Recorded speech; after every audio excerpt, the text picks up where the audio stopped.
ناظرین، یہ جو چاروں آسمانی کتب ہیں، آسمانی بکس ہیں، یعنی تورات، زبور، انجیل اور قرآن کریم، اس کے بارے میں ہمیں عرض کرنا تھا کہ تورات جو ہے یہ عبرانی زبان کا لفظ ہے، اور یہ تورات جو ہے نازل بھی عبرانی زبان میں کی گئی، اور یہ بھی یاد رہے کہ عبرانی زبان جو ہے یا عبرانی زبان یہ عربی زبان کی ایک شکل معلوم ہوتی ہے۔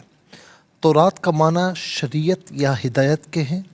یہ بنی اسرائیل سے پہلے، یعنی بنی اسرائیل کے جو پہلے صاحب کتاب اللہ کے کلیم، جن کا لقب کلیم اللہ ہے، موسیٰ علیہ السلام پر 1351 1351 قبل مسیح میں نازل کی گئی۔ اسی طریقے سے زبور یہ یونانی زبان کا لفظ ہے، جبکہ یہ نازل عبرانی زبان میں کی گئی تھی۔ زبور کے معنی جو ہے وہ ناظرین، اس کا معنی ایک معنی ہوتا ہے بڑی نظم کے، پارہ یا ٹکڑے کے ہیں۔ یہ حضرت داؤد علیہ السلام پر 990 قبل مسیح میں نازل کی گئی۔ اسی طرح انجیل ہے، یہ جیل جو ہے یہ یونانی زبان کا لفظ ہے، جبکہ انجیل سریانی زبان میں نازل کی گئی۔ انجیل کے معنی خوشخبری کے ہیں، اور صحیح ترین یہ ہے کہ انجیل بھی عبرانی زبان میں نازل کی گئی تھی، کیونکہ اہل یہود کی یہی زبان ہے۔ یہ بنی اسرائیل کے جو نبی ہیں عیسیٰ علیہ السلام، جو کہ بنی اسرائیل کے آخری نبی ہیں، جنہیں روح اللہ بھی کہتے ہیں، کلمت اللہ بھی کہا جاتا ہے، ان پر انطاکیہ شہر میں 30ویں عیسوی میں نازل کی گئی۔ ناظرین، قرآن کریم یہ آخری آسمانی کتاب ہے۔ لفظ قرآن عربی زبان کا لفظ ہے۔